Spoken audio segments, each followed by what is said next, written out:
Hi friends, ಇವತ್ತಿನ ಅದ್ಭುತ ವಿಡಿಯೋಗೆ ನಿಮ್ಮೆಲ್ಲರಿಗೂ ಆತ್ಮ ಸ್ವಾಗತ.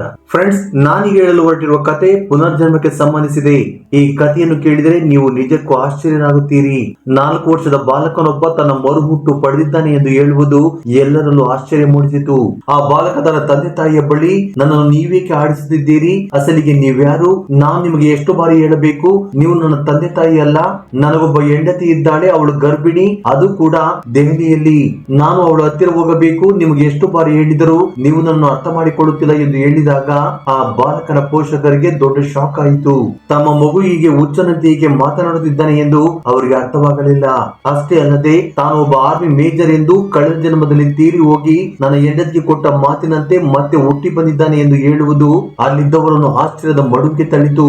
ಫ್ರೆಂಡ್ಸ್, ಇದನ್ನು ಕೇಳಲು ತುಂಬಾ ಶಾಕಿಂಗ್ ಆಗಿದೆ ಅಲ್ಲವೇ? ಅಸಲಿಗೆ ಆ ಕಥೆ ಏನು, ಅದರ ಸಂಪೂರ್ಣ ವಿವರಗಳೇನು ಎಂಬುದನ್ನು ನಾನು ಈ ವಿಡಿಯೋದಲ್ಲಿ ನಿಮಗೆ ಹೇಳಲಿದ್ದೇನೆ. ಫ್ರೆಂಡ್ಸ್, ಈ ವಿಡಿಯೋ ತುಂಬಾ ಇಂಟ್ರೆಸ್ಟಿಂಗ್ ಆಗಿದೆ, ಆದ್ದರಿಂದ ವಿಡಿಯೋವನ್ನು ಎಲ್ಲಿ ಕೂಡ ಸ್ಕಿಪ್ ಮಾಡದೆ ಪೂರ್ತಿಯಾಗಿ ನೋಡಿ.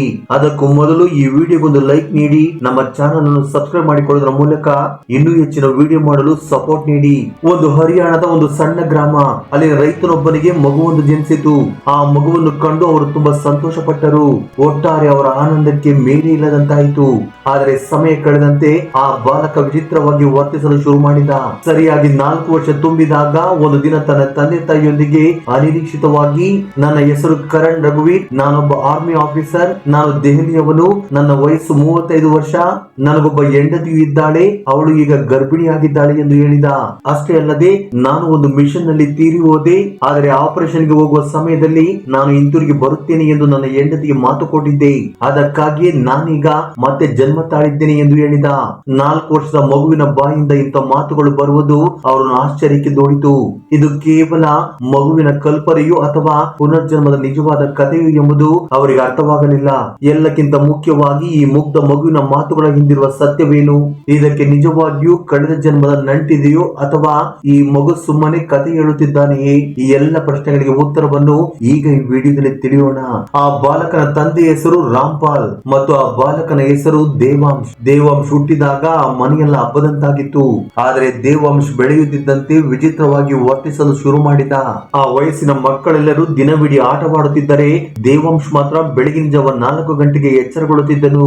ಅವನು ತನ್ನ ಪುಟ್ಟ ಹೆಜ್ಜೆಗಳಿಂದ ಅಲ್ಲೇ ಇದ್ದ ಬೆಟ್ಟದ ಶಿಖರಗಳ ಮೇಲೆ ಓಡುತ್ತಿದ್ದನು. ಒಬ್ಬ ಸೈನಿಕ ಹೇಗೆ ತರಬೇತಿ ಪಡೆಯುತ್ತಾನೋ ಹಾಗೆ ನಮಗೆ ಅನಿಸುತ್ತಿತ್ತು. ಇದನ್ನು ನೋಡಿ ರಾಮ್ಪಾಲ್ ಮತ್ತು ಅವರ ಪತ್ನಿ ತಮ್ಮ ಮಗ ಕುಸ್ತಿಪಟು ಆಗುತ್ತಾನೆ ಎಂದು ನಗುತ್ತಿದ್ದರು. ಆದರೆ ಅದು ಅಲ್ಲಿಗೆ ಮುಗಿಯಲಿಲ್ಲ.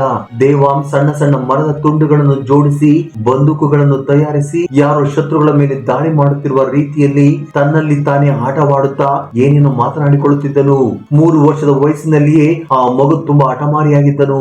ರಾಮ್ಪಾಲ್ ಪೇಟೆಗೆ ಹೋಗಿ ದೇವಾಂಶಗಾಗಿ ಒಂದು ಆರ್ಮಿ ಆಫೀಸರ್ ಯೂನಿಫಾರ್ಮ್ ತಂದರು. ದೇವಾಂಶ್ ಅದನ್ನು ಧರಿಸಿ ಸುತ್ತಲೂ ತಿರುಗುತ್ತಾ ಹೆಮ್ಮೆ ಪಡುತ್ತಿದ್ದನು. ಆದರೆ ಆ ದಿನ ರಾತ್ರಿ ಒಂದು ವಿಚಿತ್ರ ಘಟನೆ ನಡೆಯಿತು. ದೇವಾಂಶ್ ಆಗಾಗ್ಗೆ ನಿದ್ರೆಯಲ್ಲಿ ವಿಚಿತ್ರ ಕನಸುಗಳನ್ನು ಕಾಣುತ್ತಿದ್ದನು. ತನ್ನ ಕನಸಿನಲ್ಲಿ ಪ್ರಿಯಾ ಎಂದು ಪದೇ ಪದೇ ತಡಬಡಾಯಿಸುತ್ತಿದ್ದನು. ಅವಳು ತನ್ನನ್ನು ಹೋಗಲು ಬಿಡದೆ ತಡೆಯುತ್ತಿದ್ದಾಳೆ ಎಂದು. ಅದೇ ಸಮಯದಲ್ಲಿ ತಾನು ಮಂಜಿನಿಂದ ಕೂಡಿದ ಪರ್ವತದ ಮೇಲಿದ್ದೇನೆ, ಗುಂಡಿನ ಚಕಮಕಿ ನಡೆಯುತ್ತಿದೆ, ಭಯಂಕರವಾದ ಯುದ್ಧ ನಡೆಯುತ್ತಿದೆ, ಆದರೆ ಆ ನಂತರ ಏನಾಗುತ್ತದೆಯೋ ತಿಳಿಯುತ್ತಿಲ್ಲ ಎಂದು ಅವರಿಗೆ ಹೇಳಿದನು. ಅಷ್ಟೇ ಅಲ್ಲದೆ ತನ್ನ ಎದೆಗೆ 3 ಗುಂಡುಗಳು ತಗುಲಿವೆ ಮತ್ತು ಅಲ್ಲಿಂದ ಒಂದು ದೊಡ್ಡ ಬಾಂಬ್ ಸ್ಫೋಟವಾಯಿತು ಎಂದು ಹೇಳಿದನು. ಆದರೆ ಯುದ್ಧಕ್ಕೆ ಹೋಗುವ ಮೊದಲು ತನ್ನ ಹೆಂಡತಿ ಹಿಂತಿರುಗಿ ಬರುತ್ತೇನೆ ಎಂದು ಮಾತು ಕೊಟ್ಟಿದ್ದೆ ಎಂದು ತನ್ನ ಪೋಷಕರಿಗೆ ಹೇಳಿದನು. ಇದನ್ನು ಕೇಳಿ ರಾಮ್ಪಾಲ್ ಮತ್ತು ಅವನ ಪತ್ನಿಗೆ ಬೆವರು ಇಳಿಯಿತು. ಅಸಲಿಗೆ ಒಂದು 4 ವರ್ಷದ ಮಗು ಒಬ್ಬ ವಯಸ್ಕನಂತೆ ಮಾತನಾಡುವುದು ಅವರನ್ನು ಗೊಂದಲಕ್ಕೀಡು ಮಾಡಿತು. ದೇವಾಂಶ್ಗೆ 5 ವರ್ಷ ತುಂಬುವಷ್ಟರಲ್ಲಿ ಅವನ ಪೋಷಕರು ಅವನ ವಿಚಿತ್ರ ವರ್ತನೆಗಳಿಗೆ ಒಗ್ಗಿಕೊಂಡರು. ಆದರೆ ಆ ದಿನ ನಡೆದ ಘಟನೆ ಅವರ ಜೀವನವನ್ನೇ ಅಲುಗಾಡಿಸಿತು. ರಾಮ್ಪಾಲ್ ಹೊಲದಿಂದ ಹಿಂತಿರುಗಿ ಬಂದಾಗ ಮನೆಯ ಅಂಗಳದಲ್ಲಿ ಕುಳಿತಿದ್ದ ದೇವಾಂಶ್ ಜೋರಾಗಿ ಅಳುತ್ತಿರುವುದನ್ನು ಕಂಡರು. ರಾಮ್ಪಾಲ್ ಅವನನ್ನು ಮಡಿದಲ್ಲಿ ಕುಳ್ಳಿರಿಸಿಕೊಂಡು, ಏನಾಯ್ತು ಕಂದ, ಯಾರಾದ್ರೂ ನಿನಗೆ ಏನಾದ್ರೂ ಅಂದರ ಎಂದು ಕೇಳಿದರು. ದೇವಾಂಶ್ ತನ್ನ ಪುಟ್ಟ ಕೈಗಳಿಂದ ರಾಮ್ಪಾಲ್ ಅವರ ಕೈಗಳನ್ನು ತಳ್ಳಿ ಹಾಕಿ ಕೋಪದಿಂದ, ನೀವು ನನ್ನ ತಂದೆಯಲ್ಲ, ನಾನು ಇಲ್ಲಿಗೆ ಅಸಲಿಗೆ ಹೀಗೆ ಬಂದೆ, ನನ್ನ ಹೆಂಡತಿ ಮತ್ತು ನನ್ನ ಮಕ್ಕಳು ಎಲ್ಲಿ ಎಂದು ಕೇಳಿದನು. ಇದರಿಂದ ರಾಮ್ಪಾಲ್ ಮತ್ತು ಅವನ ಪತ್ನಿ ಶಾಕ್ ಗೆ ಒಳಗಾದರು. 5 ವರ್ಷದ ಮಗು ತನ್ನ ಹೆಂಡತಿ ಮಗುವಿನ ಬಗ್ಗೆ ಮಾತನಾಡುತ್ತಿದ್ದಾನೆ, ಇವನಿಗೆ ಹುಚ್ಚು ಹಿಡಿದಿದೆ ಎಂದು ನಿರ್ಧರಿಸಿದರು. ತಮ್ಮ ಮಗನ ಮೇಲೆ ಯಾರೋ ಮಾಟ ಮಂತ್ರ ಮಾಡಿಸಿರಬಹುದೆಂದು ಅವರು ಭಾವಿಸಿದರು. ಅವರೆಲ್ಲರೂ ಸೇರಿಕೊಂಡು ದೇವಾಂಶನನ್ನು ಮಸೀದಿಗೆ ಕರೆದೊಯ್ದರು. ತಾಯ್ತಗಳನ್ನು ಕಟ್ಟಿಸಿದರು. ಆದರೆ ದೇವಾಂಶನ ಪರಿಸ್ಥಿತಿ ಸುಧಾರಿಸುವ ಬದಲು ಮತ್ತಷ್ಟು ಹದಗೆಟ್ಟಿತು. ಈಗ ದೇವಾಂಶ್ ಅದೇ ವಿಷಯವನ್ನು ಪದೇ ಪದೇ ಹೇಳತೊಡಗಿದನು. ನೀವು ನನ್ನ ತಂದೆಯಲ್ಲ, ನನ್ನ ನನ್ನ ತಂದೆ ತಾಯಿ ಒಂದು ಕಾರು ಅಪಘಾತದಲ್ಲಿ ಮರಣ ಹೊಂದಿದ್ದಾರೆ. ನನ್ನ ಹೆಸರು ದೇವಾಂಶ ಅಲ್ಲ, ನನ್ನ ಹೆಸರು ಕರಣ್ ರಘುವೀರ್. ನಾನೊಬ್ಬ ಆರ್ಮಿ ಅಧಿಕಾರಿ. ನನ್ನ ವಯಸ್ಸು 30 ವರ್ಷ. ನಾನು ದೆಹಲಿ ನಿವಾಸಿ ಎಂದು ತುಂಬಾ ಕಾನ್ಫಿಡೆಂಟ್ ಆಗಿ ಹೇಳುತ್ತಿದ್ದನು. ರಾಮ್ಪಾಲ್ ಅವನನ್ನು ಬೈಯುತ್ತಿದ್ದರು. ದೇವಾಂಶ್ ಮಾತ್ರ ಹತ್ತು ನನಗೊಬ್ಬ ಹೆಂಡತಿ ಇದ್ದಾಳೆ, ಅವಳ ಹೆಸರು ಪ್ರಿಯಾ, ಅವಳು ಈಗ ಗರ್ಭಿಣಿ, ನಾನು ಅವಳ ಬಳಿಗೆ ಹೋಗಬೇಕು, ಅವಳಿಗೆ ನನ್ನ ಅವಶ್ಯಕತೆ ಇದೆ ಎಂದು ಪದೇ ಹೇಳುತ್ತಿದ್ದನು. ನಾನು ಅವಳಿಗೆ ಮಾತು ಕೊಟ್ಟಿದ್ದೇನೆ, ಮನೆಗೆ ಹಿಂತಿರುಗಿ ಬರುತ್ತೇನೆ ಎಂದು ಮಾತು ಕೊಟ್ಟಿದ್ದೇನೆ ಎಂದು ಹೇಳಿದನು. ರಾಮ್ಪಾಲ್ ಮಗನಿಗೆ ಹುಚ್ಚು ಹಿಡಿದಿದೆ ಎಂಬ ಸುದ್ದಿ ಗ್ರಾಮದಲ್ಲೆಲ್ಲ ಹಬ್ಬಿತು. ರಾಮ್ಪಾಲ್ ಮತ್ತು ಅವರ ಪತ್ನಿ ನಾಚಿಕೆ ಮತ್ತು ಭಯದಿಂದ ಯಾರ ಕಣ್ಣಿಗೂ ಬೀಳದಂತೆ ಪಾಪ ಅವಿತುಕೊಂಡು ಓಡಾಡುತ್ತಿದ್ದರು. ದೇವಾಂಶನ ಪರಿಸ್ಥಿತಿ ಹೇಗಿತ್ತೆಂದರೆ ಅವನು ಹಲವು ಬಾರಿ ಆ ಮನೆಯಿಂದ ಓಡಿ ಹೋಗಲು ಪ್ರಯತ್ನ ಮಾಡುತ್ತಿದ್ದನು. ಆದರೆ ಪ್ರತಿ ಬಾರಿಯೂ ಗ್ರಾಮಸ್ಥರು ಅವನನ್ನು ಹಿಡಿಯುತ್ತಿದ್ದರು. ಒಂದು ದಿನ ದೇವಾಂಶ್ ಏನನ್ನು ತಿನ್ನದೆ ಕುಡಿಯದೆ ಒಂದೇ ಮಾತನ್ನು ಪದೇ ಹೇಳುತ್ತಿದ್ದನು. ನಾನು ಪ್ರಿಯಳ ಹತ್ತಿರ ಹೋಗಬೇಕು, ಅಸಲಿಗೆ ಏನು ನಡೆಯುತ್ತಿದೆ ಎಂದು ಅರ್ಥ ಮಾಡಿಕೊಳ್ಳದ ರಾಮ್ಪಾಲ್ ಮತ್ತು ಅವರ ಪತ್ನಿ ತಮ್ಮ ಮಗುವನ್ನು ಕಳೆದುಕೊಳ್ಳಲು ಇಷ್ಟಪಡಲಿಲ್ಲ. ಅವರು ದೇವಾಂಶ್ ಮನೆಯಿಂದ ಓಡಿ ಹೋಗದಂತೆ ಅವನನ್ನು ಕೋಣೆಯಲ್ಲಿ ಕೂಡಿ ಹಾಕಲು ಪ್ರಾರಂಭಿಸಿದರು. ತನ್ನ ಮಗನ ಪರಿಸ್ಥಿತಿ ದಿನೇ ದಿನೇ ಹದಗೆಡುತ್ತಿರುವುದನ್ನು ಕಂಡು ರಾಮ್ಪಾಲ್ನ ತಾಳ್ಮೆ ಕೆಟ್ಟು ಹೋಯಿತು. ಒಂದು ದಿನ ಅವನು ಗ್ರಾಮದ ಮುಖಂಡರ ಬಳಿ ಹೋಗಿ, ಅಯ್ಯ, ನನ್ನ ಮಗನಿಗೆ ಹುಚ್ಚು ಹಿಡಿದಿದೆ ಎಂದು ರಾಮ್ಪಾಲ್ ಅಳುತ್ತಾ ನಡೆದ ವಿಷಯವನ್ನೆಲ್ಲ ಅವರಿಗೆ ವಿವರಿಸಿದರು. ದೇವಾಂಶ್ ತನ್ನನ್ನು ತಾನು ದೆಹಲಿಯ ಕರ್ನಲ್ ರಘುವೀರ್ ಎಂದು ಹೇಳಿಕೊಳ್ಳುತ್ತಿದ್ದಾನೆ. ತನಗೆ ಹೆಂಡತಿ ಇದ್ದಾಳೆ, ನಾನು ಅವಳ ಬಳಿಗೆ ಹೋಗಬೇಕು ಎಂದು ಹಠ ಮಾಡುತ್ತಿದ್ದಾನೆ. ತನ್ನ ವಿಳಾಸ ದೆಹಲಿ ಎಂದು ಹೇಳುತ್ತಿದ್ದಾನೆ. ಅಯ್ಯ, ನನ್ನ ಮಗನನ್ನು ಕಳೆದುಕೊಳ್ಳಲು ನನಗಿಷ್ಟವಿಲ್ಲ, ನಾನೇನು ಮಾಡಬೇಕು ನೀವೇ ಹೇಳಿ ಎಂದು ರಾಮ್ಪಾಲ್ ಅವರನ್ನು ಬೇಡಿಕೊಂಡರು. ರಾಮ್ಪಾಲ್ ಮಾತುಗಳನ್ನು ಕೇಳಿ ಗ್ರಾಮದ ಮುಖಂಡರು ಕೂಡ ಆಶ್ಚರ್ಯಚಕಿತರಾದರು. 5 ವರ್ಷದ ಮಗು ತನ್ನನ್ನು ತಾನು ಕರ್ನಲ್ ಎಂದು ಹೇಗೆ ಹೇಳಿಕೊಳ್ಳಲು ಸಾಧ್ಯ? ಅಷ್ಟು ಊಹಾ ಜ್ಞಾನ ಯಾರಿಗೂ ಇರುವುದಿಲ್ಲವಲ್ಲ ಎಂದು ಯೋಚನೆ ಮಾಡುವುದಕ್ಕೆ ಶುರು ಮಾಡಿದರು. ಆಗ ಅವರು ರಾಮ್ಪಾಲ್ ನೊಂದಿಗೆ, ಇದು ನಿಜಕ್ಕೂ ವಿಚಿತ್ರವಾಗಿದೆ, ಆದರೆ ಮಗುವಿನ ಹಠ ಮತ್ತು ಅವನು ಹೇಳುವ ವಿಳಾಸವನ್ನು ನೋಡಿದರೆ ನಾವು ದೆಹಲಿಗೆ ಹೋಗುವುದರ ಮೂಲಕವೇ ಅಸಲಿ ವಿಷಯ ಹೊರಬರುತ್ತದೆ ಎಂದರು. ಅವರು ಆ ಮಗುವನ್ನು ದೆಹಲಿಗೆ ಕರೆದುಕೊಂಡು ಹೋಗೋಣ ಎಂದು ನಿರ್ಧಾರ ಮಾಡಿದರು. ಅಷ್ಟೇ ಅಲ್ಲ, ದೆಹಲಿ ಪೊಲೀಸ್ SP ಆಗಿರುವ ತಮ್ಮ ಸಂಬಂಧಿ ಕನಿಕಾ ಅವರ ಸಹಾಯ ಪಡೆಯಲು ನಿರ್ಧಾರ ಮಾಡಿದರು. ಕನಿಕಾಗೆ ಫೋನ್ ಮಾಡಿದಾಗ ಅಂಕಲ್ ಹೇಳಿ ಎಂದಳು. ಆಗ ಅವರು ಊರಿನಲ್ಲಿ ನಡೆದ ಸಂಪೂರ್ಣ ಕಥೆಯನ್ನು ವಿವರಿಸಿದರು. ಆಗ ಆಕೆ, ಅಂಕಲ್, ನೀವೇನು ಕಂಗಾಲಾಗಬೇಡಿ, ನಾನು ಈಗಲೇ ಅಸಲಿ ಸತ್ಯವನ್ನು ಪತ್ತೆ ಹಚ್ಚುತ್ತೇನೆ, ಆ ವಿಳಾಸದಲ್ಲಿ ಯಾರು ಇರುತ್ತಾರೆಂಬ ವಿಷಯವನ್ನು ತಿಳಿಯುತ್ತೇನೆ ಎಂದು ಹೇಳಿ ಫೋನ್ ಕಟ್ ಮಾಡಿದಳು. ಸ್ವಲ್ಪ ಸಮಯದ ನಂತರ ಕನಿಕಾ ಮತ್ತೆ ಫೋನ್ ಮಾಡಿ, ಅಂಕಲ್, ಆ ಹುಡುಗ ಹೇಳುತ್ತಿರುವುದು 100ಕ್ಕೆ 100 ಸತ್ಯ. ಆ ವಿಳಾಸ ಕರ್ನಲ್ ರಘುವೀರ್ ಅವರದ್ದು. 4 ವರ್ಷಗಳ ಹಿಂದೆ ಒಂದು ರಹಸ್ಯ ಮಿಷನ್ ನಲ್ಲಿ ಅವರು ಹುತಾತ್ಮರಾದರು. ಅವರ ಹೆಂಡತಿ ಹೆಸರು ಪ್ರಿಯಾ, ಅವರಿಗೆ 4 ವರ್ಷದ ಮಗನು ಸಹ ಇದ್ದಾನೆ ಎಂದು ಹೇಳಿದಳು. ಇದನ್ನು ಕೇಳಿದ ಮುಖಂಡರು ಆಶ್ಚರ್ಯಚಕಿತರಾದರು. ಇದು ಹೇಗೆ ಸಾಧ್ಯ ಎಂಬುದು ಅವರಿಗೆ ಅರ್ಥವಾಗಲಿಲ್ಲ. ಕನಿಕಾ ಮುಂದುವರೆಸಿ, ಅಂಕಲ್, ಈ ವಿಷಯ ತುಂಬಾ ದೊಡ್ಡದು, ಇದು ಮಿಲಿಟರಿ ಮತ್ತು ಸರ್ಕಾರದೊಂದಿಗೆ ಸಂಬಂಧ ಹೊಂದಿದೆ, ಇದೊಂದು ಕುತಂತ್ರವಾಗಿರಬಹುದು. ಈ ವಿಷಯವನ್ನು ನಾನೇ ಸ್ವತಃ ತನಿಖೆ ಮಾಡುತ್ತೇನೆ, ನಾನು ಈಗಲೇ ಹರಿಯಾಣಕ್ಕೆ ಹೊರಡುತ್ತಿದ್ದೇನೆ ಎಂದು ಹೇಳಿದಳು. ಆಗ ತಕ್ಷಣವೇ ಮುಖಂಡರು ರಾಮ್ಪಾಲ್ ಮನೆಗೆ ಹೋದರು. ರಾಮ್ಪಾಲ್, ನಿಮ್ಮ ಮಗ ಹೇಳಿದ್ದು ನಿಜ, ನಿಜವಾಗಿಯೂ ದೆಹಲಿಯಲ್ಲಿಯೂ ಒಬ್ಬ ಆರ್ಮಿ ಆಫೀಸರ್ ಇದ್ದರು. ಹುತಾತ್ಮನಾದ ರಘುವೀರ್ ಎಂಬುವರ ಪತ್ನಿ ಹೆಸರು ಪ್ರಿಯಾ ಮತ್ತು ಅವರಿಗೆ 4 ವರ್ಷದ ಮಗನು ಇದ್ದಾನೆ ಎಂದು ಹೇಳಿದರು. ಇದನ್ನು ಕೇಳಿದ ರಾಮ್ಪಾಲ್ ಕಾಲ ಕೆಳಗಿನ ಭೂಮಿ ಜಾರಿದಂತಾಯಿತು. ಓ ದೇವರೇ, ಇದು ನಿಜವಾಗಿಯೂ ಪುನರ್ಜನ್ಮವೇ? ನನ್ನ ಮಗ ದೇವಾಂಶನನ್ನು ನಾನು ಕಳೆದುಕೊಳ್ಳುತ್ತೇನೆಯೇ ಎಂದು ರಾಮ್ಪಾಲ್ ತುಂಬಾ ಭಯಪಟ್ಟನು. ಸ್ವಲ್ಪ ಸಮಯದಲ್ಲಿಯೇ ದೆಹಲಿಯಿಂದ SP ಕನಿಕಾ ಇಲ್ಲಿಗೆ ಬರುತ್ತಾರೆ, ಅವಳೇ ಸ್ವತಃ ತನಿಖೆ ಮಾಡುತ್ತಾಳೆ ಎಂದು ಗ್ರಾಮದ ಮುಖಂಡರು ರಾಮ್ಪಾಲ್ಗೆ ಹೇಳಿದರು. ಕೆಲವು ಗಂಟೆಗಳ ನಂತರ ಹಳ್ಳಿಯ ಧೂಳು ತುಂಬಿದ ರಸ್ತೆಯಲ್ಲಿ ಒಂದು ಪೊಲೀಸ್ ಜೀಪ್ ಬಂದು ನಿಂತಿತು. ಅದರಿಂದ ಪೊಲೀಸ್ ಸಮವಸ್ತ್ರದಲ್ಲಿದ್ದ ಕನಿಕಾ ಇಳಿದು ಬಂದಳು. ಪುನರ್ಜನ್ಮದಂತ ವಿಷಯಗಳನ್ನು ಕನಿಕಾ ಮೂಢನಂಬಿಕೆ ಎಂದು ಭಾವಿಸಿದ್ದಳು. ಅವಳ ಮನಸ್ಸಿನಲ್ಲಿ ಕೇವಲ ಒಂದು ಸಂದೇಹ ಮಾತ್ರ ಇತ್ತು. ಒಬ್ಬ ಹುತಾತ್ಮ ಕರ್ನಲ್ ಮತ್ತು ಅವನ ಹೆಂಡತಿಯ ಬಗ್ಗೆ ಈ ಮಗುವಿನ ಹತ್ತಿರ ಎಷ್ಟು ಮಾಹಿತಿ ಹೇಗೆ ಇದೆ? ಇದು ಭಯೋತ್ಪಾದನೆಗೆ ಸಂಬಂಧಿಸಿದ್ದ ಈ ಮಗು ಏನಾದರೂ ತರಬೇತಿ ಪಡೆದಿದ್ದಾನ ಎಂದು ಕನಿಕಾ ಆಲೋಚನೆ ಮಾಡೋದಕ್ಕೆ ಶುರು ಮಾಡುತ್ತಾಳೆ. ಕನಿಕಾ ಬಂದ ತಕ್ಷಣ ದೇವಾಂಶ ಎಲ್ಲಿದ್ದಾನೆ ಎಂದು ಕೇಳಿದಳು. ಕೋಣೆಯಲ್ಲಿ ಕೂಡಿ ಹಾಕಿದ್ದ ಪುಟ್ಟ ಬಾಲಕ ದೇವಾಂಶನನ್ನು ಹೊರಗೆ ಕರೆದುಕೊಂಡು ಬಂದರು. SP ಕನಿಕಳನ್ನು ನೋಡಿದ ತಕ್ಷಣ ದೇವಾಂಶನ ಕಣ್ಣುಗಳು ಒಂದು ವಿಚಿತ್ರ ಕಾಂತಿಯಿಂದ ಮಿಂಚಿದವು. ಇವಳಾದರೂ ನನ್ನನ್ನು ಅರ್ಥ ಮಾಡಿಕೊಳ್ಳುತ್ತಾಳೆ ಎಂದು ಅವನು ಅಂದುಕೊಂಡನು. ದೇವಾಂಶ್ ಕನಿಕಳೊಂದಿಗೆ, ದಯವಿಟ್ಟು ನನ್ನನ್ನು ನನ್ನ ಹೆಂಡತಿ ಮತ್ತು ಮಗುವಿನ ಬಳಿಗೆ ಕರೆದುಕೊಂಡು ಹೋಗಿ ಎಂದನು. ದೇವಾಂಶ್ ಮಾತುಗಳನ್ನು ಕೇಳಿ ಕನಿಕಾ ಶಾಕ್ ಆದಳು.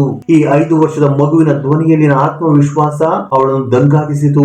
ಕನಿಕಾ ತನ್ನ ಡೈರಿಯನ್ನು ತೆಗೆದು, ನಿನ್ನ ಹೆಸರೇನು ಎಂದು ಕೇಳಿದಳು. ಅದಕ್ಕೆ ದೇವಾಂಶ್, ನನ್ನ ಹೆಸರು ಕರ್ನಲ್ ರಘುವೀರ್ ಎಂದನು. ಕನಿಕಾ ಮತ್ತೆ ಕೇಳಿದಳು, ಕರ್ನಲ್, ನೀವು ಇಲ್ಲಿ ಹೇಗೆ ಬಂದಿರಿ? ಆಗ ದೇವಾಂಶ್, ನಾನು ಇಲ್ಲಿ ಹೇಗೆ ಬಂದೆನೋ ನನಗೆ ಗೊತ್ತಿಲ್ಲ. 4 ವರ್ಷಗಳ ಹಿಂದೆ ಹಿಂದೆ ನಾನು ಗಡಿಯಲ್ಲಿದ್ದೆ. ಆಪರೇಷನ್ ಥಂಡರ್ ನಲ್ಲಿ ನಾನು ಇಡೀ ತಂಡದೊಂದಿಗೆ ಸೇರಿ 11 ಜನ ಉಗ್ರರನ್ನು ಕೊಂದೆವು. ಆಗ ಅಕಸ್ಮಾತ್ ಆಗಿ ನಾನು ಹತ್ಯೆಯಾದೆ ಎಂದು ಹೇಳಿದನು. ತನ್ನ ಎದೆಗೆ 3 ಗುಂಡುಗಳು ತಗುಲಿದ್ದವು ಎಂದು ಕೂಡ ಹೇಳಿದನು. ಕನಿಕೆಗೆ ತಿಳಿದ ವಿಷಯವೇನೆಂದರೆ ಆಪರೇಷನ್ ಥಂಡರ್ ಎಂಬುದು ಜನಸಾಮಾನ್ಯರಿಗೆ ತಿಳಿಯದ ಅತ್ಯಂತ ರಹಸ್ಯ ಮಿಷನ್ ಆಗಿತ್ತು. ಇದು ಈ ಮಗುವಿಗೆ ಹೇಗೆ ತಿಳಿಯಿತು? ಕನಿಕ ಕೊನೆಯದಾಗಿ ಒಂದು ಕ್ಲಿಷ್ಟಕರವಾದ ಪ್ರಶ್ನೆ ಕೇಳಿದಳು. ಸರಿ ರಘುವೀರ್, 4 ವರ್ಷಗಳ ಹಿಂದೆ ನಡೆದ ಈ ದುರ್ಘಟನೆ ಮತ್ತು ನೀವು ಇಲ್ಲಿ ಹುಟ್ಟುವುದಕ್ಕೂ ಮುಂಚೆ ಆ 4 ವರ್ಷಗಳಲ್ಲಿ ನೀವು ಏನು ಮಾಡಿದಿರಿ? ದೇವಾಂಶ್ ಹಣೆ ಮುಟ್ಟಿಕೊಂಡು ಕಣ್ಣು ಮುಚ್ಚಿದನು. ನಂತರ ಅವನು ಹೇಳಲು ಶುರು ಮಾಡಿದನು. ಅವನು ಹೇಳಿದ ಮಾತುಗಳನ್ನು ಕೇಳಿ ಅಲ್ಲಿ ನಿಂತಿದ್ದ ಜನರ ಆತ್ಮವೇ ನಡುಗಿ ಹೋಯಿತು. ನನ್ನ ಟೀಮ್ ಸದಸ್ಯರು ನನ್ನನ್ನು ಎತ್ತಿಕೊಳ್ಳುತ್ತಿದ್ದರು, ಆದರೆ ನಾನು ಅಲ್ಲಿ ನಿಂತಿದ್ದೆ. ನಾನು ಕಿರುಚಿದೆ, ನಾನು ಚೆನ್ನಾಗಿ ಇದ್ದೇನೆ, ನೀವು ನನ್ನನ್ನು ಎಲ್ಲಿಗೆ ತೆಗೆದುಕೊಂಡು ಹೋಗುತ್ತಿದ್ದೀರಿ ಎಂದು ಕೂಗುತ್ತಿದ್ದೆ. ಆದರೆ ಅಲ್ಲಿದ್ದ ಯಾರು ಸಹ ನನ್ನ ಮಾತು ಕೇಳುತ್ತಿರಲಿಲ್ಲ. ನಾನು ಮನೆಗೆ ಹೋದೆ. ಪ್ರಿಯಾ ಅಳುತ್ತಿದ್ದಳು. ನಾನು ಅವಳನ್ನು ಕೇಳಿದೆ, ಪ್ರಿಯಾ ನೀವೇಕೆ ಅಳುತ್ತಿದ್ದೀಯಾ? ನಾನು ಬಂದಿದ್ದೇನಲ್ಲ ಎಂದು ಕೂಗಿದೆ. ಆದರೆ ಅವಳು ಕೂಡ ನನ್ನ ಮಾತು ಕೇಳಲಿಲ್ಲ. ನಾನು ಜೋರಾಗಿ ಕೂಗುತ್ತಲೇ ಇದ್ದೆ, ಆದರೆ ಯಾರು ನನ್ನನ್ನು ಗಮನಿಸಲಿಲ್ಲ. ಇದನ್ನು ಹೇಳುವಾಗ ದೇವಾಂಶ್ ಕಣ್ಣುಗಳು ನೀರಿನಿಂದ ತುಂಬಿ ಹೋದವು. ನಾನು ತುಂಬಾ ವರ್ಷಗಳ ಕಾಲ ಮನೆಯ ಸುತ್ತಲೂ ತಿರುಗಿದೆ. ಆಮೇಲೆ ಅಕಸ್ಮಾತ್ ಆಗಿ ಯಾರೋ ನನ್ನನ್ನು ಹಿಡಿದು ಈ ಮನೆಗೆ ಕಳುಹಿಸಿದರು. ಅಂದು ಪ್ರಿಯಾ ನನ್ನನ್ನು ಈ ಮಿಷನ್ಗೆ ಹೋಗದಂತೆ ತಡೆದಿದ್ದಳು. ಆದರೆ ದೇಶವನ್ನು ರಕ್ಷಿಸುವುದು ನನ್ನ ಕರ್ತವ್ಯವಾಗಿತ್ತು. ನಾನು ಅವಳಿಗೆ ಮಾತು ಕೊಟ್ಟಿದ್ದೆ, ನಾನು ಖಂಡಿತವಾಗಿಯೂ ಹಿಂತಿರುಗಿ ಬರುತ್ತೇನೆ ಎಂದು. ನಾನು 4 ವರ್ಷಗಳ ನಂತರ ಈ ದಿನ ಹಿಂತಿರುಗಿ ಬಂದಾಗ ನನ್ನ ಪ್ರಿಯತಮಿಯನ್ನು ಭೇಟಿಯಾಗಲು ಇಲ್ಲಿದ್ದ ಯಾರು ನನಗೆ ಅನುಮತಿ ನೀಡುತ್ತಿಲ್ಲ ಎಂದು ಹೇಳಿ ದೇವಾಂಶ್ ಕಣ್ಣೀರು ಹಾಕಿದನು. ರಾಮ್ಪಾಲ್ ಅವರ ಹೆಂಡತಿ ಮತ್ತು ಊರಿನ ಮುಖಂಡರ ಕಣ್ಣಲ್ಲಿ ನೀರು ತುಂಬಿತ್ತು. ತುಂಬಾ ಸ್ಟ್ರಿಕ್ಟ್ ಆಫೀಸರ್ ಎಂದು ಭಾವಿಸಲಾಗಿದ್ದ SP ಕನಿಕಾ ಕಣ್ಣಲ್ಲಿಯೂ ನೀರು ಬಂತು. ಆದರೆ ಕನಿಕಾ ಇನ್ನು ಗೊಂದಲದಲ್ಲಿದ್ದಳು. ಇದು ನಿಜವಾಗಿಯೂ ಪುನರ್ಜನ್ಮವೇ? ಆಗ ಕನಿಕಾ ನಿರ್ಧರಿಸಿದಳು, ಇನ್ನು ತಡ ಮಾಡದೆ ದೆಹಲಿಗೆ ಹೋಗಿ ನಿಜ ಸಂಗತಿ ತಿಳಿಯಬೇಕು. ರಾಮ್ಪಾಲ್ ಭಯಪಟ್ಟನು. ಇವನು ನಿಜವಾಗಿಯೂ ಕರ್ನಲ್ ರಘುವೀರ್ ಆಗಿದ್ದರೆ, ಪ್ರಿಯಾ ಇವನನ್ನು ತನ್ನೊಂದಿಗೆ ಕರೆದುಕೊಂಡು ಹೋದರೆ ತನ್ನ ಮಗ ದೇವಾಂಶನನ್ನು ನಾನು ಕಳೆದುಕೊಳ್ಳುತ್ತೇನೆಯೇ? ಅದೇ ಸಮಯದಲ್ಲಿ ದೇವಾಂಶ್, ಅವನ ತಂದೆ ರಾಮ್ಪಾಲ್, ಗ್ರಾಮದ ಮುಖಂಡರು ಮತ್ತು SP ಕನಿಕಾ ಪೊಲೀಸ್ ಜೀಪ್ ನಲ್ಲಿ ದೆಹಲಿಗೆ ಹೊರಟರು. ಗಂಟೆಗಳ ಪ್ರಯಾಣದ ನಂತರ ಕೊನೆಗೂ ದೆಹಲಿ ತಲುಪಿದರು. ಕನಿಕಾ ಡ್ರೈವರ್ಗೆ ಕಾರು ನಿಲ್ಲಿಸಲು ಹೇಳಿದಳು. ಅವಳು ದೇವಾಂಶ್ ಕಡೆ ತಿರುಗಿ, ಸರಿ ಕರ್ನಲ್ ರಘುವೀರ್, ಈಗ ನೀವು ನಮಗೆ ದಾರಿ ತೋರಿಸಿ. ನಿಮಗೂ ನಿಮ್ಮ ಮನೆ ನೆನಪಿದೆಯೋ ಇಲ್ಲವೋ ಎಂದು ನಾವು ನೋಡುತ್ತೇವೆ ಎಂದಳು. ಕನಿಕಾ ಇನ್ನು ತನ್ನನ್ನು ಪರೀಕ್ಷೆ ಮಾಡುತ್ತಿದ್ದಾಳೆ ಎಂದು ದೇವಾಂಶ್ಗೆ ಅರ್ಥವಾಯಿತು. ದೇವಾಂಶ್ ನಿಧಾನವಾಗಿ ಜೀಪಿನಿಂದ ಕೆಳಗೆ ಇಳಿದನು. ದೆಹಲಿಯ ಅಪರಿಚಿತ ರಸ್ತೆಗಳಲ್ಲಿ ವರ್ಷಗಳಿಂದ ಇಲ್ಲಿಯೇ ವಾಸ ಮಾಡುತ್ತಿರುವಂತೆ ನಡೆದನು. ಅವನು ಯಾವುದೇ ಸಂಕೋಚವಿಲ್ಲದೆ ಒಂದು ಸಂಧಿಯೊಳಗೆ ಹೋದನು. ಆ ಮಗುವಿಗೆ ಆ ಊರು ಅಷ್ಟು ಪರಿಚಯವಿದ್ದಂತೆ ಹೋಗುವುದನ್ನು ನೋಡಿ ಎಲ್ಲರಿಗೂ ಆಶ್ಚರ್ಯವಾಯಿತು. ಸ್ವಲ್ಪ ದೂರ ನಡೆದ ದೇವಾಂಶ್ ಒಂದು ದೊಡ್ಡ ಮನೆಯ ಮುಂದೆ ನಿಂತನು. ಇದೇ ನನ್ನ ಮನೆ ಎಂದು ಹೇಳಿದನು. ಕನಿಕಾ ಮನೆಯ ಮುಂದೆ ನಿಂತು ನೇಮ್ ಪ್ಲೇಟ್ ನೋಡಿದಳು. ಆಶ್ಚರ್ಯ, ನೇಮ್ ಪ್ಲೇಟ್ ಮೇಲೆ ಕರ್ನಲ್ ರಘುವೀರ್ ಸಿಂಗ್ ಎಂದು ಬರೆದಿತ್ತು. ಮನೆಯ ಡೋರ್ ಬೆಲ್ ಮಾಡಿದರು. ಒಳಗಿನಿಂದ ಒಬ್ಬ ಸುಂದರವಾದ ಯುವತಿ ಬಿಳಿ ಸೀರೆಯಲ್ಲಿ ಹೊರಗೆ ಬಂದಳು. ಅವಳು ತುಂಬಾ ದುಃಖಿತಳಾಗಿದ್ದಳು. ದೇವಾಂಶ್ ಅವಳನ್ನು ನೋಡಿದ ತಕ್ಷಣ ಗುರುತಿಸಿದನು. ದೇವಾಂಶ್ ಅವಳೊಂದಿಗೆ, ಪ್ರಿಯಾ ನೀನು ಈಕೆ ಈ ಬಿಳಿ ಸೀರೆ ಉಟ್ಟುಕೊಂಡಿದ್ದೀಯಾ ಎಂದು ಕೇಳಿದನು. 5 ವರ್ಷದ ಚಿಕ್ಕ ಮಗುವಿನ ಬಾಯಿಂದ ಇಂಥ ಮಾತು ಕೇಳಿ ಪ್ರಿಯಳಿಗೆ ಏನು ಅರ್ಥವಾಗಲಿಲ್ಲ. ಅವಳು ಆಶ್ಚರ್ಯಪಟ್ಟಳು. ಒಂದು ರೀತಿ ಆಕೆ ಆಶ್ಚರ್ಯದಿಂದ ನಿಂತು ಬಿಟ್ಟಳು.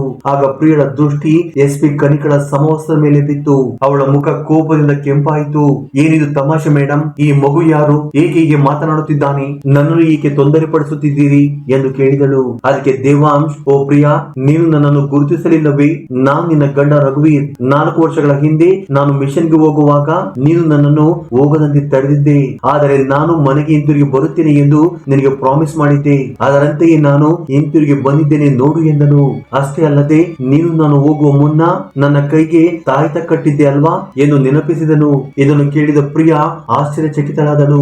ಅವಳ ಕೈಕಾಲುಗಳು ನಡುಗುತ್ತಿದ್ದವು. ಕನಿಕಾ ಪ್ರಿಯಳನ್ನು ಒಂಟಿಯಾಗಿ ಕೋಣೆಗೆ ಕರೆದುಕೊಂಡು ಹೋಗಿ ನಡೆದನ್ನೆಲ್ಲ ಮೊದಲಿನಿಂದ ವಿವರಿಸಿದಳು. ಈ ಮಗು ಹರಿಯಾಣದ ಒಂದು ಹಳ್ಳಿಯವನು. ಹೆಸರು ದೇವಾಂಶ್. ಅವನು ತನ್ನನ್ನು ತಾನು ನಿಮ್ಮ ಗಂಡ ಕರ್ನಲ್ ರಘುವೀರ್ ಎಂದು ಹೇಳುತ್ತಿದ್ದಾನೆ. ತನ್ನ ಹೆಂಡತಿ ಪ್ರಿಯಾಳಿಗೋಸ್ಕರ ಮರುಜನ್ಮ ಪಡೆದಿದ್ದೀನಿ ಎಂದು ಹೇಳುತ್ತಿದ್ದಾನೆ. ಇದನ್ನು ನಂಬುವುದು ಸ್ವಲ್ಪ ಕಷ್ಟವೇ ಎಂದಳು. ಆಗ ಪ್ರಿಯಾ, ಇದು ಯಾವುದೋ ಕುತಂತ್ರವೇ ಆಗಿದೆ. ಯಾರೋ ನನ್ನ ಗಂಡ ಸತ್ತ ಮೇಲೂ ಅವರನ್ನು ಬಳಸಿಕೊಳ್ಳುತ್ತಿದ್ದಾರೆ ಎಂದಳು. ಆಗ ಕನಿಕಾ, ಸರಿ ಹಾಗೆ ಅಂದುಕೊಳ್ಳೋಣ, ಆದರೆ ಆ ಮಗು ಆಪರೇಷನ್ ಥಂಡರ್ ಬಗ್ಗೆ ಕೂಡ ಹೇಳಿದ್ದಾನೆ. ಅಷ್ಟು ಚಿಕ್ಕ ಮಗುವಿಗೆ ಈ ವಿಷಯ ಯಾರು ಹೇಳಿರಲು ಸಾಧ್ಯ? ಅಸಲು ಆಪರೇಷನ್ ವಿವರಗಳು ಸಾಮಾನ್ಯ ಜನರಿಗೆ ತಿಳಿಯಲು ಸಾಧ್ಯವಿಲ್ಲ ಎಂದು ಹೇಳಿದಳು. ಅಷ್ಟರಲ್ಲಿ ದೇವಾಂಶ್ ಕಣ್ಣುಗಳು ಮನೆಯ ಒಳಗಿನ ಗೋಡಿ ಮೇಲೆ ಬಿದ್ದವು. ಆ ಗೋಡಿಯ ಮೇಲೆ ಅವನ ಫೋಟೋ ಇತ್ತು. ಅದಕ್ಕೆ ಹೂವಿನ ಹಾರ ಹಾಕಿರುವುದನ್ನು ನೋಡಿದನು. ಇದನ್ನು ಕಂಡ ದೇವಾಂಶ್ಗೆ ವಿಪರೀತ ಕೋಪ ಬಂತು. ತಕ್ಷಣ ಹಾರವನ್ನು ಕಿತ್ತು ಹಾಕಿ, ನನ್ನ ಫೋಟೋಗೆ ಈ ಹಾರವನ್ನು ಯಾರು ಹಾಕಿದ್ದಾರೆ ಮರಣಿಸಿದ್ದು ನಾನಿನ್ನು ಬದುಕಿದ್ದೇನಲ್ಲ ಎಂದು ಜೋರಾಗಿ ಕೇಳಿದನು. ಇದನ್ನು ನೋಡಿದ ಪ್ರಿಯ ಮತ್ತು ಕನಿಕಾ ದಂಗಾದರು. ದೇವಾಂಶ್ ತನ್ನ ಪೂರ್ವ ಜನ್ಮದ ರೂಪವನ್ನು ತಕ್ಷಣವೇ ಗುರುತಿಸುತ್ತಿದ್ದನು. ಈಗ ದೇವಾಂಶ್ ದೃಷ್ಟಿ ಒಳಗಿನ ರೂಮ್ ಮೇಲೆ ಬಿತ್ತು. ಅಲ್ಲಿ ಒಂದು ಸಣ್ಣ ಮಗು ಬೊಮ್ಮೆಯೊಂದಿಗೆ ಆಡುತ್ತಿತ್ತು. ದೇವಾಂಶ್ ಮಗುವಿನ ಬಳಿಗೆ ಓಡುತ್ತಾ ಹೋಗಿ ತಂದೆಯಂತೆ ಗಟ್ಟಿಯಾಗಿ ಅಪ್ಪಿಕೊಂಡನು. ಅವನು ಆ ಮಗುವಿಗೆ ಮುತ್ತು ಕೊಡಲು ಪ್ರಾರಂಭ ಮಾಡಿದನು. ಇದು ನೋಡಲು ವಿಚಿತ್ರವಾಗಿತ್ತು, ಏಕೆಂದರೆ ಇಬ್ಬರು ಚಿಕ್ಕ ಮಕ್ಕಳೇ ಆಗಿದ್ದರು. ಪ್ರಿಯ ಇದನ್ನೆಲ್ಲ ನೋಡಿ ಹೆದರಿದಳು. ಅವಳು ದೇವಾಂಶ್ ಬಳಿ ಹೋಗಿ, ನೀವು ರಘುವೀರ್ ಆಗಿದ್ದರೆ ನಾವು ಮೊದಲು ಎಲ್ಲಿ ಭೇಟಿಯಾದೆವು ಹೇಳಿ ಎಂದು ಕೇಳಿದಳು. ದೇವಾಂಶ್ ತಕ್ಷಣವೇ ಆರ್ಮಿ ಕ್ಯಾಂಟೀನ್ ನಲ್ಲಿ ಎಂದು ಹೇಳಿದನು. ಪ್ರಿಯ ಮತ್ತೆ, ಸರಿ, ಹಾಗಾದರೆ ಈ ಮನೆಯಲ್ಲಿ ನಾನು ಏನೇನು ಬದಲಾವಣೆ ಮಾಡಿದ್ದೇನೆ ಹೇಳಿ ಎಂದು ಕೇಳಿದಳು. ನನ್ನ ರೀಡಿಂಗ್ ರೂಮ್ ಅನ್ನು ಸ್ಟೋರ್ ರೂಮ್ ಆಗಿ ಬದಲಾಯಿಸಿದ್ದೀಯಾ ಎಂದು ಹೇಳಿದನು. ಪ್ರಿಯ ಇನ್ನು ತನ್ನನ್ನು ತಾನು ತಡೆಯಲಾಗಲಿಲ್ಲ. ಅವಳು ನೆಲದ ಮೇಲೆ ಕುಳಿತು ಅಳಲು ಪ್ರಾರಂಭಿಸಿದಳು. ಮದುವೆ ಆಲ್ಬಮ್ ನಲ್ಲಿದ್ದ ರಘುವೀರ್ ನ ಪ್ರತಿಯೊಬ್ಬ ಸ್ನೇಹಿತನನ್ನು, ಮನೆಯ ಪ್ರತಿಯೊಬ್ಬ ಸದಸ್ಯನನ್ನು ದೇವಾಂಶ್ ಗುರುತಿಸಿದನು. ಈಗ ಎಲ್ಲರಿಗೂ ಅರ್ಥವಾಯಿತು, ಇದು ಖಂಡಿತವಾಗಿಯೂ ಪುನರ್ಜನ್ಮವೇ ಎಂದು. ಆದರೆ SP ಕನಿಕಾ ಮನಸ್ಸಿನಲ್ಲಿ ಕೊನೆಯದಾಗಿ ಒಂದು ಸಂದೇಹವಿತ್ತು. ಕನಿಕಾ ಪ್ರಿಯಳಿಗೆ, ಬಹುಶಃ ಯಾರು ಈ ಮಗುವಿಗೆ ಇದೆಲ್ಲವನ್ನು ಕಲಿಸಿರಬಹುದು. ನಾನು ಒಂದು ಕೊನೆಯದಾಗಿ ಪರೀಕ್ಷೆ ನಡೆಸಲು ಬಯಸುತ್ತೇನೆ ಎಂದು ಹೇಳಿದಳು. ಕನಿಕಾಗೆ ಬಲವಾದ ಸಾಕ್ಷಿ ಬೇಕಿತ್ತು. ಕನಿಕಾ ಆರ್ಮಿ ಹೆಡ್ ಕ್ವಾರ್ಟರ್ಸ್ ಗೆ ಫೋನ್ ಮಾಡಿ ಕರ್ನಲ್ ರಘುವೀರ್ ಅವರ ಆಪರೇಷನ್ ತಂಡದಲ್ಲಿ ಬದುಕುಳಿದ ಸೈನಿಕರೆಲ್ಲರೂ ಈಗಲೇ ಇಲ್ಲಿರಬೇಕು ಎಂದು ಆದೇಶ ಮಾಡಿದಳು. ಸ್ವಲ್ಪ ಸಮಯದ ನಂತರ ಒಂದು ಆರ್ಮಿ ಜೀಪ್ ಅಲ್ಲಿಗೆ ತಲುಪಿತು. ಅದರಿಂದ 4 ಜನ ಸೈನಿಕರು ಕೆಳಗೆ ಇಳಿದರು. ಹುತಾತ್ಮರಾದ ಕರ್ನಲ್ ಮನೆಗೆ ತಮ್ಮನ್ನು ಹೇಗೆ ಕರೆಸಿದ್ದಾರೆ ಎಂದು ಅವರಿಗೆ ಅರ್ಥವಾಗಲಿಲ್ಲ. ನೀವು ಇವರನ್ನು ಗುರುತಿಸಿ ಎಂದು ಕನಿಕಾ ದೇವಾಂಶ್ಗೆ ಹೇಳಿದಳು. ದೇವಾಂಶ್ ಆ 4ರನ್ನು ನೋಡಿ ಮುಗುಳ್ನಕ್ಕನು. ಆ ಬಾಲಕ ಅವರ ಹತ್ತಿರ ಹೋಗಿ, ಸುಬೇದರ್ ಶರ್ಮಾ, ನಿಮ್ಮ ಮಗಳ ಮದುವೆ ಫಿಕ್ಸ್ ಆಯ್ತಾ? ಕಾಶ್ಮೀರದ ಆ ಬಂಕರ್ ನಲ್ಲಿ ನಾವು ಹೀಗೆ ಸಿಕ್ಕಿ ಹಾಕಿಕೊಂಡಿದ್ದೆವು, ನಿಮಗೆ ನೆನಪಿದೆಯಾ ಎಂದು ಕೇಳಿದನು. ದೇವಾಂಶ್ ಅಲ್ಲಿರುವ ಎಲ್ಲರ ಹೆಸರು ಹೇಳಿ ಅವರೊಂದಿಗೆ ಕಳೆದ ಕ್ಷಣಗಳ ಬಗ್ಗೆ ಮತ್ತು ತಮಗೂ ಅವರಿಗೆ ಇದ್ದ ಖಾಸಗಿ ವಿಷಯಗಳ ಬಗ್ಗೆ ಹೇಳಿದನು. ಆರ್ಮಿ ಸಿಬ್ಬಂದಿಗಳೆಲ್ಲರೂ ದಿಗ್ಭ್ರಮೆಗೊಂಡರು. ಅವರ ಕಣ್ಣಲ್ಲಿ ನೀರು ತುಂಬಿತು. ತಮ್ಮ ಮುಂದೆ ನಿಂತಿರುವುದು ಯಾರೆಂದು ಅವರಿಗೆ ಅರ್ಥವಾಯಿತು. 5 ವರ್ಷದ ಬಾಲಕನಿಗೆ ಅವರು ದೊಡ್ಡ ಅಧಿಕಾರಿಯಂತೆ ಸೆಲ್ಯೂಟ್ ಮಾಡಿದರು. ಜೈ ಹಿಂದ್ ಸರ್, ಈಗ ಸಂಪೂರ್ಣವಾಗಿ ಖಾತ್ರಿ ಆಯಿತು, ಇದು ಖಂಡಿತವಾಗಿಯೂ ಪುನರ್ಜನ್ಮವೇ ಎಂದು. ಇಲ್ಲಿಯವರೆಗೆ ಇಂತಹವುಗಳನ್ನು ಕೇಳಿದ್ದೇವೆಯೇ ಹೊರತು ಎಲ್ಲಿಯೂ ನೋಡಿರಲಿಲ್ಲ. ರಾಮ್ಪಾಲ್ ಮತ್ತು ಅವರ ಹೆಂಡತಿ ತಮ್ಮ ಮಗನನ್ನು ಕಳೆದುಕೊಳ್ಳಲು ಇಷ್ಟಪಡಲಿಲ್ಲ. ಪ್ರಿಯಾ ತನ್ನ ಗಂಡನನ್ನು ಮತ್ತೆ ಕಳೆದುಕೊಳ್ಳಲು ಬಯಸಲಿಲ್ಲ. ರಾಮ್ಪಾಲ್ ಮತ್ತು ಅವರ ಕುಟುಂಬ ದೆಹಲಿಯಲ್ಲಿ ಪ್ರಿಯಳ ಮನೆಯ ಹತ್ತಿರವಿರಲು ನಿರ್ಧಾರ ಮಾಡಿದರು. ದೇವಾಂಶ್ ತನ್ನ ಮಗನೊಂದಿಗೆ ಆಡುತ್ತಿದ್ದನು. ಇಬ್ಬರು ಒಂದೇ ಶಾಲೆಗೆ ಹೋಗುತ್ತಿದ್ದರು. ಪ್ರಪಂಚ ಅರ್ಥ ಮಾಡಿಕೊಳ್ಳಲಾಗದ ವಿಚಿತ್ರ ಸಂಬಂಧ ಅವರದ್ದಾಗಿತ್ತು. ಕಾಲ ಉರುಳಿದಂತೆ ದೇವಾಂಶ್ ದೊಡ್ಡವನಾಗುತ್ತಿದ್ದಂತೆ ಅವನ ಗತ ಜನ್ಮದ ನೆನಪುಗಳು ಮೊಸುಕಾಗಲು ಪ್ರಾರಂಭಿಸಿದವು. ಅವನು ಈಗ ಸಾಧಾರಣ ಮಗುವಿನಂತೆ ಇದ್ದನು. ದೇವಾಂಶ್ ಈಗ ಪ್ರಿಯಳನ್ನು ಆಂಟಿ ಎಂದು ಕರೆಯಲು ಪ್ರಾರಂಭ ಮಾಡಿದನು. ಪ್ರಿಯಳ ಮಗನನ್ನು ತನ್ನ ಬೆಸ್ಟ್ ಫ್ರೆಂಡ್ ಎಂದು ಭಾವಿಸಿದನು. ಅವನು 8 ವರ್ಷ ವಯಸ್ಸಾಗುವಷ್ಟರಲ್ಲಿ ತನ್ನ ಗತ ಜನ್ಮದ ಬಗ್ಗೆ ಏನನ್ನು ನೆನಪಿಸಿಕೊಳ್ಳಲಾಗಲಿಲ್ಲ. ಅವನೊಬ್ಬ ಸಾಮಾನ್ಯ ಬಾಲಕನಾಗಿ ಬದಲಾದನು. ಅವನಿಗೆ ಈಗ ಕರ್ನಲ್ ನೆನಪುಗಳೇನು ಇಲ್ಲ. ಬಹುಶಃ ರಘುವೀರ್ ತನ್ನ ಮಾತನ್ನು ಉಳಿಸಿಕೊಳ್ಳಲು ಬಂದಿದ್ದಿರಬಹುದು. ಈಗ ದೇವಾಂಶ್ ತನ್ನದೇ ಆದ ಜೀವನ ನಡೆಸಬೇಕೆಂದು ಅವನು ಬಯಸಿರಬಹುದು. ಈ ಘಟನೆಯ ನಂತರ ರಾಮ್ಪಾಲ್ ಮತ್ತು ಅವನ ಹೆಂಡತಿ ದೇವಾಂಶನನ್ನು ಕರೆದುಕೊಂಡು ತಮ್ಮ ಹಳ್ಳಿಗೆ ಹಿಂತಿರುಗಿದರು. ಈಗ ಆ ಮನೆಯಲ್ಲಿ ಪ್ರಿಯ ಮಾತ್ರ ಉಳಿದಿದ್ದಾರೆ. ಮನೆಯಲ್ಲಿ ಒಂಟಿಯಾಗಿದ್ದರೂ ರಘುವೀರ್ ಜೊತೆಗಿನ ನೆನಪುಗಳು ಆಕೆಯೊಂದಿಗೆ ಬೆಸೆದುಕೊಂಡಿವೆ. ರಘುವೀರ್ ನೆನಪುಗಳು ಆಕೆಯ ಸುತ್ತಲೂ ಸುಳಿಯುತ್ತಿವೆ. ಗೋಡೆಗಳ ಮೇಲಿನ ಅವನ ಫೋಟೋಗಳು, ಕಪಾಟಿನಲ್ಲಿ ಅಡಗಿಟ್ಟ ಅವನ ವಸ್ತುಗಳು ಆಕೆಗೆ ಸಾಥ್ ನೀಡುತ್ತಿವೆ. ಫ್ರೆಂಡ್ಸ್, ನೋಡಿದ್ರಲ್ವಾ, ಪುನರ್ಜನ್ಮ ಎಂಬುದು ಎಲ್ಲಿಯವರೆಗೆ ನಿಜವಲ್ಲ ಎಂದು ಅಂದುಕೊಳ್ಳುತ್ತಿದ್ದೆವು. ಆದರೆ ಇದನ್ನು ಕೇಳಿದ ಮೇಲೆ ನಿಜವಾಗಿ ಪುನರ್ಜನ್ಮ ಇದೆಯೇನು ಎಂಬ ಭಾವನೆ ಮೂಡುತ್ತದೆ ಅಲ್ಲವೇ? ಫ್ರೆಂಡ್ಸ್, ನೀವು ಯಾವಾಗಲಾದರೂ ಇಂಥ ಕಥೆಯನ್ನು ಕೇಳಿದ್ದೀರಾ? ಕೇಳಿದ್ದರೆ ಕಮೆಂಟ್ ಬಾಕ್ಸ್ ನಲ್ಲಿ ತಿಳಿಸಿ. ನಮ್ಮ ಈ ವಿಡಿಯೋವನ್ನು ಲೈಕ್ ಮಾಡಿ, ಶೇರ್ ಮಾಡುವುದನ್ನು ಮರೆಯಬೇಡಿ. ಧನ್ಯವಾದಗಳು.